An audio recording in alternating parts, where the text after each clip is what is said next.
13장 편견을 깨면 주식이 쉬워진다. 236페이지입니다. 여기부터 끝까지 가야 돼요. 편견, 우리가 주식이 갖고 있는 편견들을 몇 가지 정리를 했는데요. 첫 번째가 분산 투자가 유리하다. 분산 투자란 말은 투자하면은 다 얘기하는 거예요. 분산 투자. 근데 저는 분산 투자를 제가 할 수 있는 데까지 한번 해봤어요. 대체로 주식과 부동산 이렇게 분산 투자하거든요. 주식과 부동산 또는 주식과 국내 주식과 해외 주식 또는 뭐 성장주와 뭐 가치주 뭐 이런 식으로 분산하는데 제가 다 해봤더니 하나도 분산 안 되더라고요. 그러니까 분산이란 게 원래 한쪽이 가격이 떨어지면 한쪽이 오르고 이런 관계여야 되는데 같이 떨어지든지요. 또 한쪽 떨어지면 오르는 건 지금 오르지 않고 다른 때 올라요. 그러니까 이게 연관관계에서 오르는 게 아니라 전혀 불규칙적인 어떤 구조와 방향이 보이더라고요. 그래서 전 세계적인 어떤 경기 흐름이 주가에 영향을 미치면 부동산도 다 떨어집니다. 국내 주식 떨어지면 해외 주식도 떨어지고 미국 주식 떨어지고 중국 주식 다 떨어져요. 그렇기 때문에 분산의 효과는 없으면서 괜히 신경만 분산되더라고요. 그러니까 투자가 분산되는 게 아니라 내 신경이 분산돼. 그래서 더 정신 없어지는 걸 제가 느껴서 저는 최고의 분산 투자는 현금과 투자 쪽이다. 저는 이렇게 생각해요. 현금과 투자. 그러니까 현금을 얼마나 갖고 있느냐. 이거는 확실한 분산 효과가 있어요. 이건 나의 마인드 컨트롤만 하면 됩니다. 다른 거 분산 투자 공부하지 마세요. 저는 분산 투자에 대해서 이렇게 말하는 사람, 특히 우리 격언 중에 그런 거 말있잖아요. 계란을 한 바구니에 담지 마라. 다른 바구니 담거나 또 엎어지면 다 깨지더라고요. 제가 보니까 바구니를 다 놓쳐요. 이 격언은 저는 절대적으로 맞지 않다. 그다음에 성장 기업에 투자한다. 성장이란 말도 우리가 너무나 좋아하는 말이에요. 사업을 하는 사람한테 성장이란 말이 거의 키워드 1일걸요? 제가 어제 회계사를 한 명 만났는데 3년차 개업한 회계사인데 처음 만나면 저는 그런 질문 안 했는데 우리 이제 실장님 같이 갔잖아요. 실장님 딱 그래요. 직원 수가 많네요. 그러니까 사람 질문이 딱 먼저 나온 게 그겁니다. 회사에 가든 사업하는 사람 보면 직원 수 많네요. 회사가 크네요. 뭐 매출이 많네요. 이런 얘기 많이 하잖아요. 그게 다 성장에 대한 지표를 내가 보고 있다는 거예요. 규모에 대한 지표.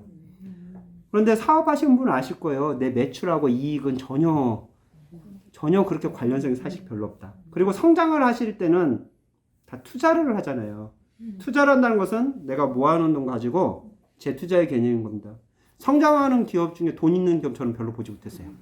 성장하는 사람들은 다 돈을 더 빌려서 투자합니다. 그러니까 외형상으로는 돈을 많이 버는 것 같지만 실제 통장 잔고는 없는 경우가 많아요. 우리가 투자를 하는 것은 그 회사가 얼마나 크냐 이거 가지고 보고 투자를 하는 게 아니에요. 성장을 하는 회사에 투자하는 이유는 앞으로 지금 투자를 해서 앞으로 더 많은 이익을 얻을 거라 이런 전제하에서 하는 거지 성장 자체가 이익을 가져오지는 않아요. 그러니까 투자를 하면 실패하는 경우도 있고 이익 보는 경우도 있듯이 실패하면 다 날아가는 거죠 사실은. 그러니까 계속적인 이익을 봐야 되는데 2탄 3탄이 다 성공하기가 사실 쉽지 않잖아요. 우리 책을 써도 책 한두 권은 내가 잘 쓸 수 있지만 세 번째, 네 번째 계속 베스트셀러 내는 거 쉬운 일이 아닙니다. 제가 쉬운 일이 아니라는 거를 했다는 거를 좀 간접 홍보하는 거예요. 말하다 보니까 그렇게 됐네요. 저는 제가 쓴 책이 다 어떻게 대박은 아니지만 꾸준히 그래도 다 베스트셀러에 올라서 저는 참 끈기는 있다 제 개인적으로 생각해요. 그러니까 그런 기업들이 별로 없더라고요. 30년, 40년을 꾸준히 성장하는 기업은 찾기 힘듭니다. 한 번씩 대박 터뜨려가지고 반짝하는 경우는 많지만 뭐 대중 가수나 배우들도 그러잖아요. 반짝해갖고 한 3, 4년 인기 끄는 사람은 많지만 20년, 30년 정말 유지하면서 대중의 인기를 끌어가는 가수들 보면 저는 참 존경스럽더라고요. 저 특히 그 유행에 민감한 대중들을 상대로 저걸 할 수 있다는 것은. 투자도 그래요. 투자도 우리가 꾸준히 성장하는 기업을 고르면 제일 좋은데 어렵죠. 기업을 내가 꾸준히 성장할 기업을 본다는 거. 그래서 사람들 시각적으로 지금 단기적으로 급성장한 기업들이 자꾸 눈이 돌아가는데 그런 기업들은 저는 위험하다고 봐요.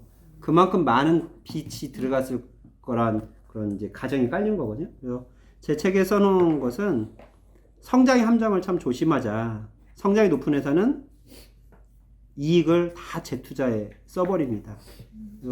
그리고 성장이 높은 기업들은 가격이 고평가가 돼 있는 경우가 많아요. 왜냐면 사람이 성장에 대한 기대치가 있기 때문에 기대치가 가격으로 연결이 된다고 했잖아요. 높은 돈을 주고라도 산단 말이죠. 그래서 그 성장이 기대치만큼 이루어지지 않았을 때 가격은 떨어져요. 주가랑은 그러거든요. 내 기대치보다 성장하면, 더 많이 성장하면 가격은 올라가는데, 아무리 성장을 해도 내 기대치보다 적게 성장하면 가격이 떨어져요. 참 주가가 그래서 심리라는 말을 많이 합니다. 실제로 돈을 버는 기업들은 보면은 이렇게 성장 단계에서 돈을 버는 게 아니라 안정 단계에서 돈을 벌어요. 삼성이 참 이런 걸 잘하거든요. 삼성은 CEO를 바꿀 때 계속 성장 쪽에 그 능력을 갖고 있는 CEO를 두지 않아요. 한 3년 정도는 성장을 하고요. 그 다음 또 한 5년 정도 안정을 시켜요. 그러면서 구조조정도 하고 비용 절감도 하고 거기서 돈을 다 벌어요. 그리고 그걸 가지고 또 성장을 하고. 그래서 CEO들을 그렇게 패턴을 가지고 이렇게 바꾸는 걸 우리가 볼 수 있는데, 그게 돈이 된다는 걸 알고 있는 거죠.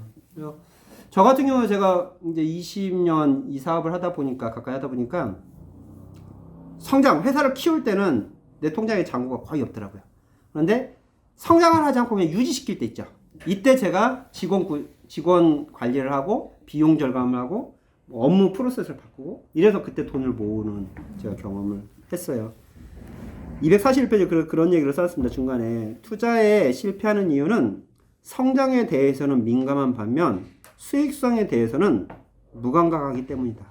우리가 투자를 할 때 성장에는 민감해요. 관심이 많다는 거죠. 근데 수익성, 이익에 대해서는 무감각해요. 감각이 없는 겁니다. 밑줄 쳐놓고 싶지 않으세요? 참, 어떻게 이런 문장을 제가 썼는지 잘 모르겠어요. 어디서 베꼈던 것 같아요. 제가 제 머릿속에서 나올 저기는 아닌데 약간 좀 응용을 하긴 한 것 같아요.